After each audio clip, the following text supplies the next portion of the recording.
नमस्कार। बहुत स्वागत है आप सभी दर्शकों का मकर राशि के लिए राहु गोचर के इस वीडियो में। राहु महाराज 18 मई को कुंभ राशि में आए थे और अब अपने गोचर के मध्यकाल से गुजर रहे हैं। अच्छी बात यह है कि इस समय राहु अपने ही नक्षत्र शतभिषा में गोचर कर रहे हैं और अंश बल से भी युवा हैं।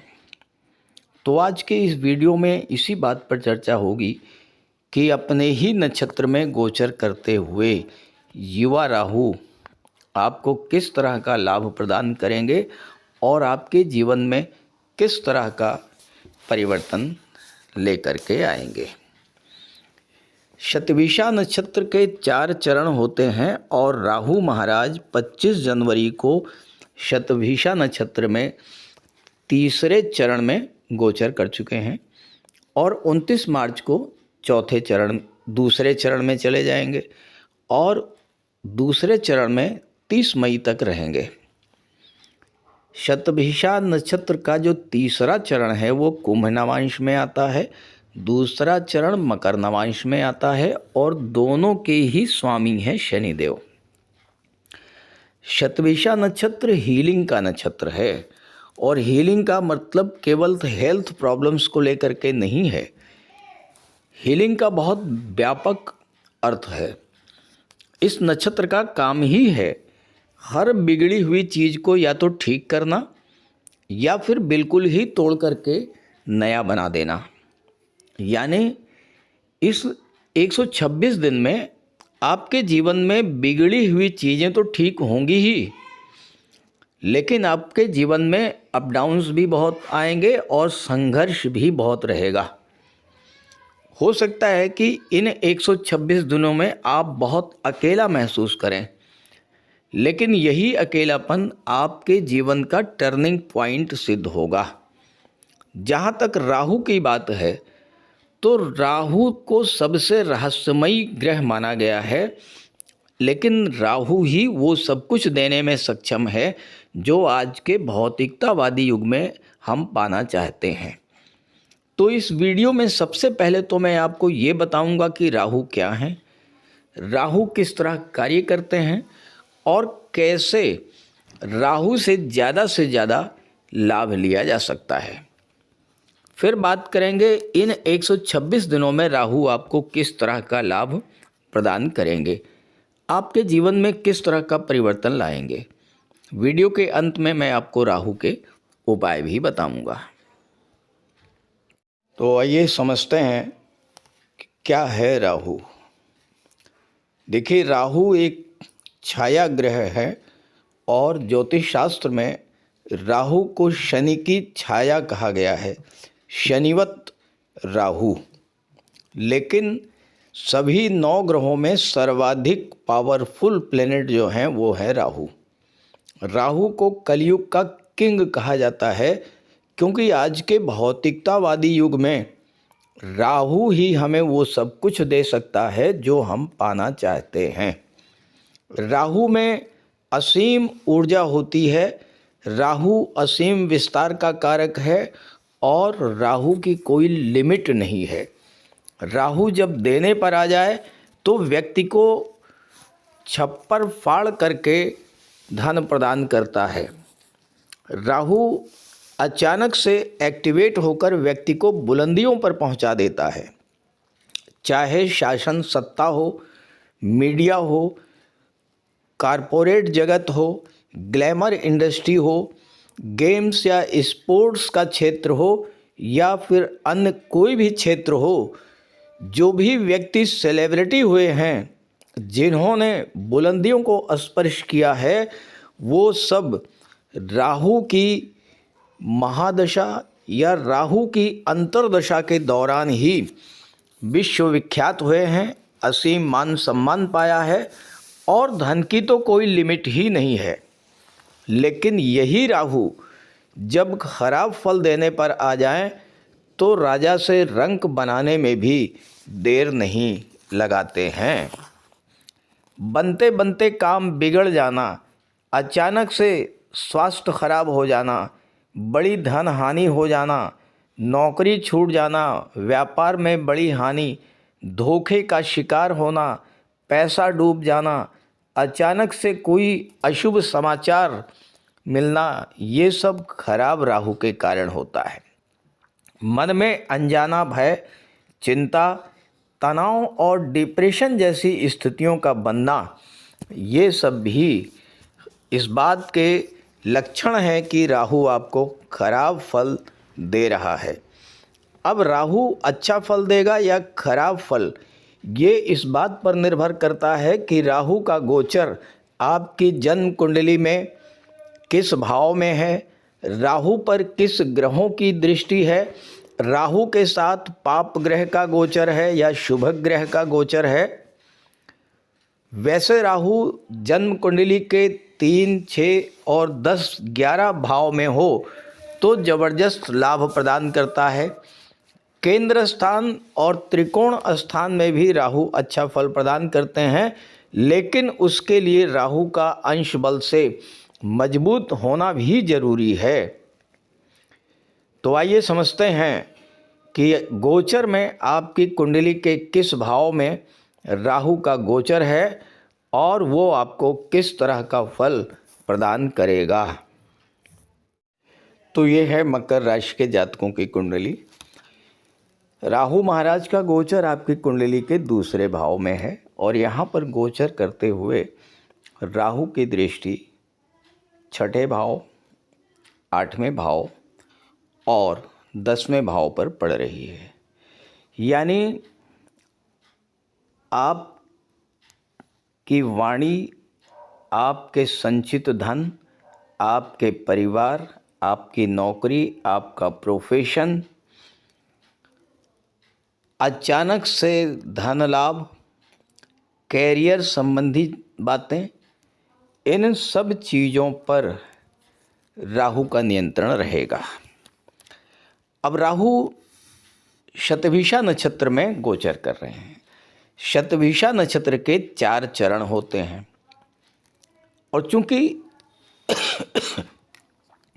राहु हमेशा वक्र गति से गतिमान होते हैं, तो पहले चौथे चरण में, फिर तीसरे में, फिर दूसरे में और फिर पहले चरण में शुरुआत करेंगे।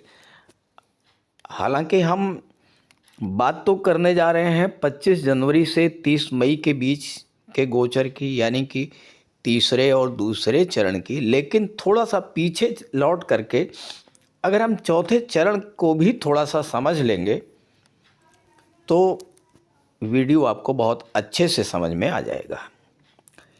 देखिए, जो चौथा चरण है 28 नवंबर से 25 जनवरी के बीच में जो रहा, तो चौथा चरण जो है मीन नवांश में आता है और मीन राशि आपकी कुंडली के तीसरे भाव में रहा।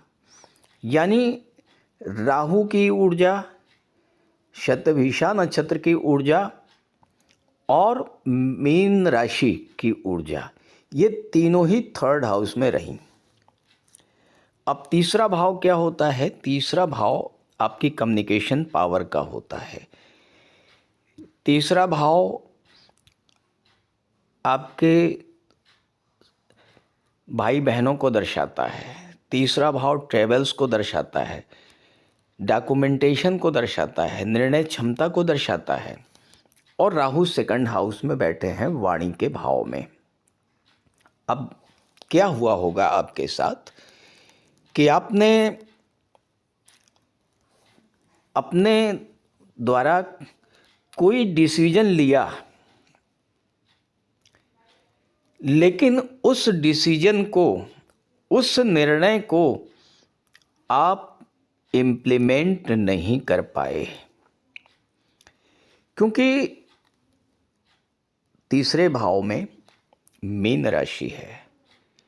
मीन राशि का स्वभाव होता है कि ठीक है, जैसा चल रहा है चलने दो, और बहुत ज़्यादा टेंशन लेने का, बहुत ज़्यादा एफर्ट करने का नेचर नहीं होता है। एक तरह से लेट गो का, जाने दो।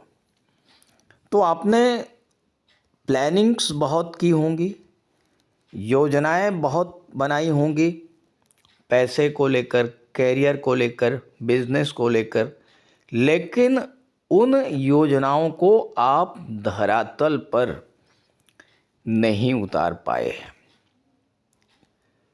अब आ गए हैं कुंभ नवांश में। अब राहु कुंभ राशि में ही है और कुंभ नवांश में है, तो सेकंड हाउस इस समय पूरी तरह से एक्टिवेट है। यानी इस समय मकर राशि वालों के लिए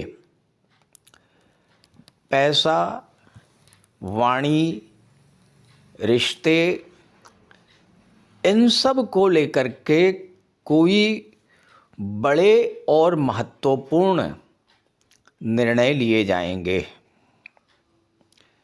क्योंकि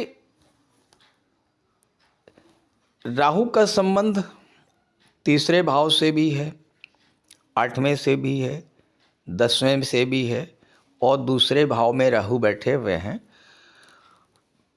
तो राहु के कारण केवल धन संबंधी निर्णय ही नहीं, बल्कि शिक्षा, संतान, नौकरी, व्यापार, इस तरह की चीज़ों को लेकर के भी निर्णय लेंगे आप।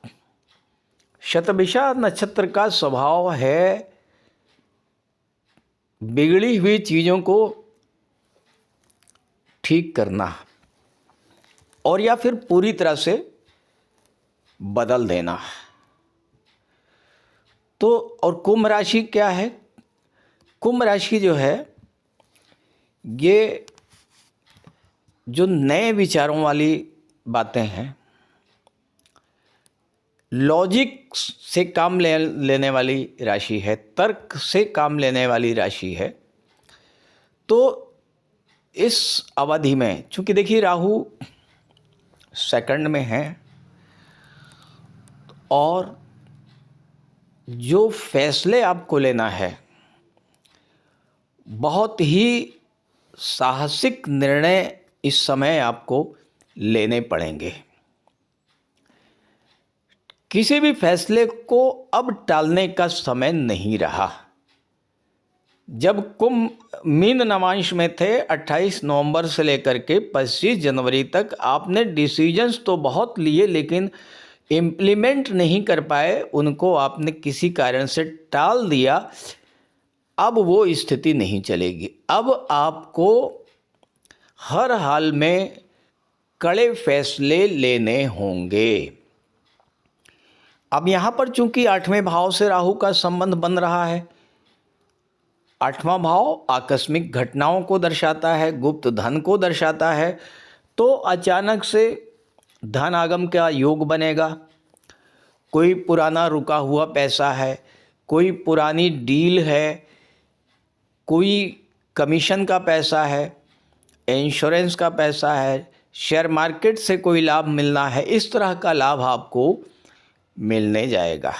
लेकिन ध्यान रखिएगा 8th हाउस जो है सडन लॉसेस को भी दर्शाता है, इसलिए शॉर्टकट मत अपनाइएगा, बड़ा रिस्क मत लीजिएगा और लालच मत कीजिएगा, क्योंकि शॉर्टकट में और बड़ी रिस्क लेकर के या लालच में लेकर के आकर के आपने कोई डिसीजन अगर लिया तो नुकसान भी हो सकता है। 8वां भाव जो है ये डाटा एनालिसिस, डाटा प्रोसेसिंग को भी दर्शाता है। तो अगर आप सही जानकारी और सही डाटाज को पढ़ करके, समझ करके तब कोई स्टेप लेंगे तो बड़ी सफलता मिलेगी। देखिए राहु शेयर मार्केट को भी दर्शाते हैं और मेरा इशारा शेयर मार्केट को लेकर के ही है कि अगर आप बिना प्रॉपर नॉलेज किए, बिना डाटा एनालिसिस किए राइट टाइम को अगर आपने नहीं समझा तो नुकसान होगा। इसलिए पूरा होमवर्क करके ही कोई इन्वेस्टमेंट कीजिएगा। दूसरी बात, किसी को भी जल्दबाजी में लोन मत दीजिएगा।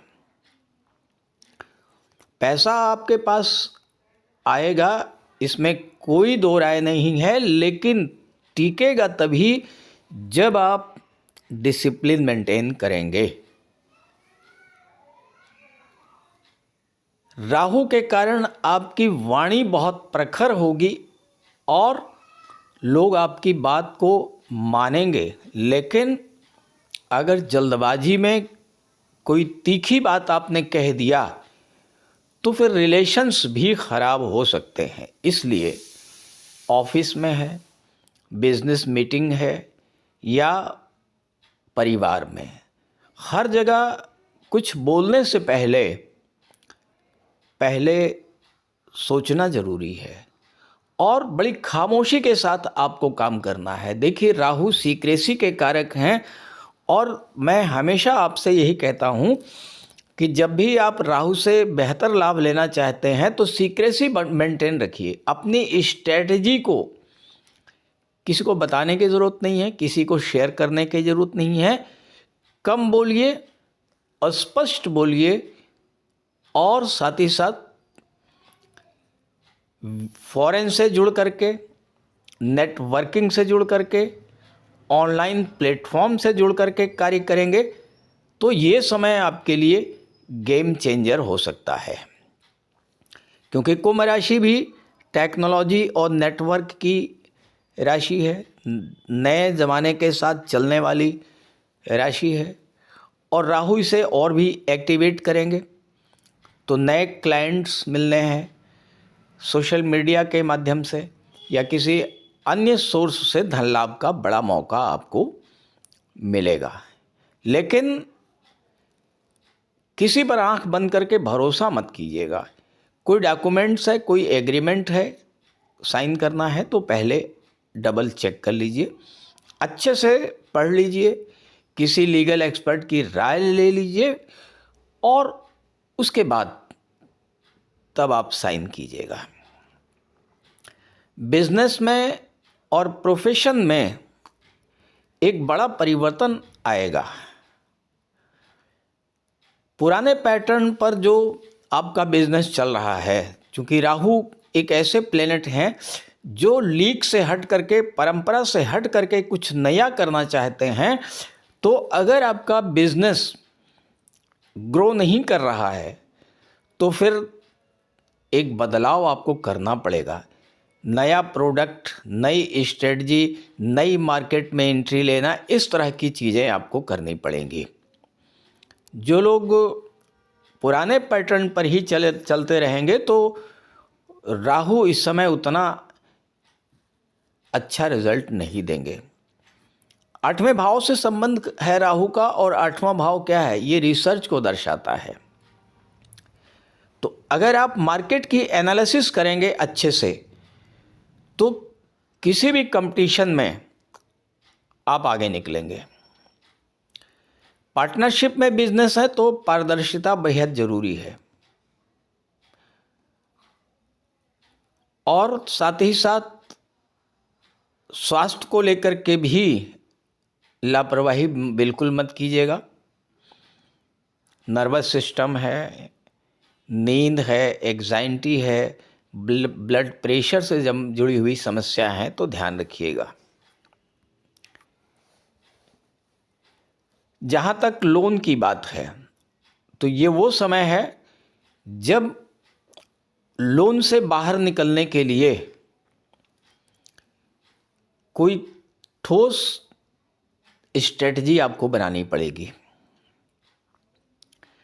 आधे अधूरे निर्णय अगर आप लेंगे तो सफलता नहीं मिलेगी, उल्टे आपका स्ट्रेस बढ़ जाएगा। जहाँ तक आपके शत्रु हैं और विरोधी हैं तो राहु महाराज उन्हें परास्त करेंगे, लेकिन आपको कोई रिएक्शन नहीं देना है। आपके कंपटीटर स्वतः जब पराजित होंगे, जब पीछे हटेंगे, तो आपको उस पर कोई रिएक्शन नहीं देना है। आप बिल्कुल शांति से अपना काम करते रहिए। शिक्षा के दृष्टिकोण से भी ये समय बहुत अच्छा रहेगा, ख़ास करके जो लोग टेक्निकल फील्ड से जुड़े हैं, मेडिकल के क्षेत्र से जुड़े हैं, रिसर्च फील्ड है, एस्ट्रोलॉजी है, डाटा एनालिसिस, डिजिटल मार्केटिंग है, ऐसे क्षेत्रों से जुड़े हुए जातकों के लिए एक बहुत अच्छा समय। शेयर मार्केट से भी बहुत अच्छा लाभ मिल सकता है, लेकिन जैसा मैंने बताया कि बड़ा रिस्क नहीं लेना है और पूरी तरह से मार्केट की एनालिसिस करके ही आगे बढ़ना है। किसी के कहने पर, किसी अफवाह को लेकर के या सोशल मीडिया पर तमाम तरह के जो वीडियोज़ आते हैं, उनसे प्रभावित हो करके जल्दबाजी में कोई अगर आप निर्णय लेंगे तो नुकसान होगा। आप मार्केट का ट्रेंड समझिए, टाइमिंग समझिए, तो आपके लिए अच्छे मौके बन सकते हैं। जहाँ तक रिलेशंस की बात है तो अचानक से नए रिलेशंस बन सकते हैं, नई शुरुआत बन सकती है और साथ ही साथ अगर आप रिलेशन में हैं तो किसी गलत फहमी के कारण दूरी भी बन सकती है। इसलिए आपको बड़ा सेंसिटिव रहना है और बहुत सहनशील रह कर के ही कार्य करना है। एक तरह से आप यूँ समझें कि संतुलन बना करके आपको चलते रहना है। जहाँ तक 29 मार्च से लेकर के और 30 मई के गोचर की हम बात करें तो राहु महाराज शतभिषा नक्षत्र के दूसरे चरण में आ जाएंगे। अब देखिए, दूसरा चरण जो है वो मकर नवांश का है और मकर राशि आपकी कुंडली में लग्न के भाव में है। तो यानी अब इस चरण में आपके लग्न भाव पर राहु, मकर राशि और शतभिषा नक्षत्र तीनों का प्रभाव रहेगा। अब लग्न क्या है? लग्न आप स्वयं हैं, यानी राहु की एनर्जी, शतभिषा नक्षत्र की एनर्जी आपके अंदर होगी। तो फर्क क्या आएगा? जहां राहु पहले परिस्थितियों को कंट्रोल कर रहे थे, अब मकर नवांश के एक्टिवेट होते ही अब आप परिस्थितियों को कंट्रोल करेंगे। पहले जो स्थितियां आधी अधूरी लग रही थी या किसी बात को लेकर के भ्रम की स्थिति बनी हुई थी, वो चीज़ अब पूरी क्लैरिटी के साथ आपके सामने आएंगी। पैसे के मामले में, संसाधनों के मामले में अब आपको आपके एफर्ट्स का रिजल्ट मिलना शुरू हो जाएगा। कोई इन्वेस्टमेंट है, कोई बचत है, कोई पैसा आपने उधार दिया था, उस धन की वापसी है, या अपनी आर्थिक स्थिति को मजबूत करने के लिए जो आप एफर्ट्स कर रहे थे, उन सब का रिजल्ट आएगा 28 मार्च के बाद, जब मकर नवांश एक्टिवेट होगा। सही प्लानिंग के साथ आप सही डिसीजन लेंगे, आपकी वाणी में और आपके कम्युनिकेशन स्किल में भी एक बड़ा परिवर्तन आएगा। वाणी ही आपकी ताकत बनेगी। लोग आपको गंभीरता से सुनेंगे, आपकी शर्तों पर बात आगे बढ़ेगी। कोई बिजनेस डील हो, कोई प्रोफेशनल नेगोशिएशन हो, आप सीधे मुद्दे पर बात करेंगे, टू द पॉइंट बात करेंगे और इसी का बड़ा लाभ आपको मिलेगा। बिजनेस को लेकर, कैरियर को लेकर के सही फैसले इस समय आप ले पाएंगे। जो आइडियाज़, जो प्लान्स, जो चेंजेस आपके मन में चल रहे थे, चूँकि राहु क्या है, नए और इनोवेटिव आइडियाज़ देते हैं, आउट ऑफ बॉक्स थिंकिंग देते हैं, लीक से हट करके, परंपरा से हट करके कुछ करना, ये राहु का स्वभाव है। तो अब क्या है, अब नई जिम्मेदारी का, प्रमोशन का या बिजनेस एक्सपेंशन का बड़ा योग बनेगा। पार्टनरशिप में क्लियर कट पिक्चर बन करके आएगी। जो अनस्टेबिलिटी की स्थिति थी वो समाप्त होगी। जहाँ पर पहले प्रॉब्लम क्या है ये सॉर्ट आउट नहीं हो पा रही थी, अब प्रॉब्लम सॉर्ट आउट होगी और उसका प्रैक्टिकल सॉल्यूशन भी आपको मिलेगा। कोर्ट कचहरी और लीगल मैटर्स की भी उलझनें सुलझेंगी 28 मार्च के बाद। साथ ही साथ इस समय चूँकि राहु का संबंध 10th हाउस से बन रहा है, कर्म भाव से बन रहा है, तो इस समय यानी 28 मार्च के बाद भाग्य से ज़्यादा कर्म, आपकी मेहनत, आपकी तैयारी आपको सपोर्ट करेगी। चैलेंजेस को आप बहुत अच्छे से फेस कर पाएंगे। और दूसरी बात ये भी है, किस चैलेंज को आपको एक्सेप्ट करना है और किस चैलेंज को छोड़ देना है, ये भी आप अच्छे से समझ पाएंगे। और इसकी वजह से बिला वजह का जो टकराव की स्थिति बनती है वो समाप्त होगी और आप अपनी एनर्जी को सही जगह पर लगा पाएंगे। इसका आपको लाभ मिलेगा। तो कुल मिलाकर के ये जो राहु का गोचर है, धन की दृष्टि से, कैरियर की दृष्टि से आपके लिए बहुत सपोर्टेबल है।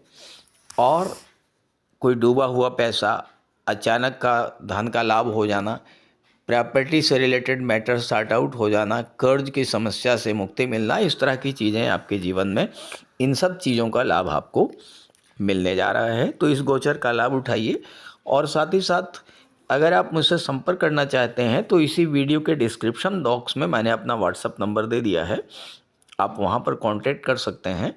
और उसके अलावा किसी और नंबर पर, ख़ास करके जो कमेंट बॉक्स में अगर किसी ने नंबर दिया है तो उस पर कांटेक्ट मत कीजिएगा, स्कैम हो सकता है। और एक बार मैं स्क्रीन पर अपना नंबर लिख दे रहा हूँ, 9058144128, इस नंबर पर कांटेक्ट कर सकते हैं। तो आइए बात करते हैं राहु के उपायों पर। देखिए, सभी 9 ग्रहों में सर्वाधिक ऊर्जावान ग्रह है राहु। और अगर आपने राहु की एनर्जी को कंट्रोल नहीं किया, राहु की एनर्जी को यूटिलाइज नहीं किया, तो राहु आपको एडिक्शन में डाल देगा। तो राहु की ऊर्जा को सही दिशा देना ज़रूरी है। अब राहु क्या है? राहु है रिसर्च, राहु है इनोवेशन, राहु है नए आइडियाज़, राहु है अनऑर्थोडॉक्सी, राहु है internet, social media, share market. तो ये सारी चीज़ें राहु को रिप्रेजेंट करती हैं। तो जब तक आप में महत्वाकांक्षा नहीं है, आप कुछ नया नहीं करना चाहते हैं, आउट ऑफ बॉक्स थिंकिंग अगर आपके अंदर नहीं है और आपके जीवन में राहु की दशा आ गई, राहु की महादशा या अंतर्दशा आ गई और आप राहु के अनुसार कार्य नहीं कर रहे हैं, केवल आप सपने देख रहे हैं, कोई प्लानिंग करके नहीं चलते हैं, कंफर्ट जोन से बाहर नहीं निकलते हैं, यानी हार्ड वर्क नहीं करते हैं, स्मार्ट वर्क नहीं करते हैं, तो फिर राहु नेगेटिव फल देना शुरू कर देता है। तो अगर राहु की दशा, राहु की महादशा गतिमान है, अंतर्दशा गतिमान है, तो दायरे को तोड़िए और एम्बिशंस को जगाइए, सपने देखिए और उन सपनों को हकीकत पर लाने का प्रयास कीजिए। अब अगर राहु आपको खराब फल दे रहा है तो क्या होगा? आप किसी न किसी लत के शिकार हो जाएंगे। कुछ नहीं तो मोबाइल के ही लत लग जाएगी, शराब की, जुए की लत लग जाएगी, गलत संगति हो जाएगी, समय पर आप सो नहीं पाएंगे, नींद खराब होगी तो एंजाइटी होगी, धैर्य की कमी आएगी, चिड़चिड़ापन आ जाएगा और आप अपने आप को बिल्कुल अलग थलग कर लेंगे। हो सकता है डिप्रेशन में चले जाएं। गलत संगति है तो एडिक्शन हो जाएगा। ओवर थिंकिंग, अचानक से जमा जमाया काम छोड़ करके कुछ और करने की कोशिश करना, अनजाना भय, बार बार नौकरी बदलना, इस तरह की चीज़ें खराब राहु करा देता है। तो अगर आपके साथ ऐसा हो रहा हो तो क्या करें? देखिए, राहु क्या है? राहु के पास केवल सिर है, राहु है हेड, और हेड का मतलब क्या है? आपके घर की छत। तो पहला काम क्या करें? घर की छत को बिल्कुल साफ सुथरा रखें, कोई कबाड़ वहाँ पर ना हो, सीढ़ियों को साफ रखें, बाथरूम टॉयलेट को साफ रखें और शनिवार के दिन किसी सफाई कर्मचारी को कुछ दान कर दें। शराब, सिगरेट, इसके एडिक्शन को ख़त्म करें, इसकी लत को छोड़ें। नहीं छोड़ पा रहे हैं तो इसकी मात्रा को कंट्रोल करें।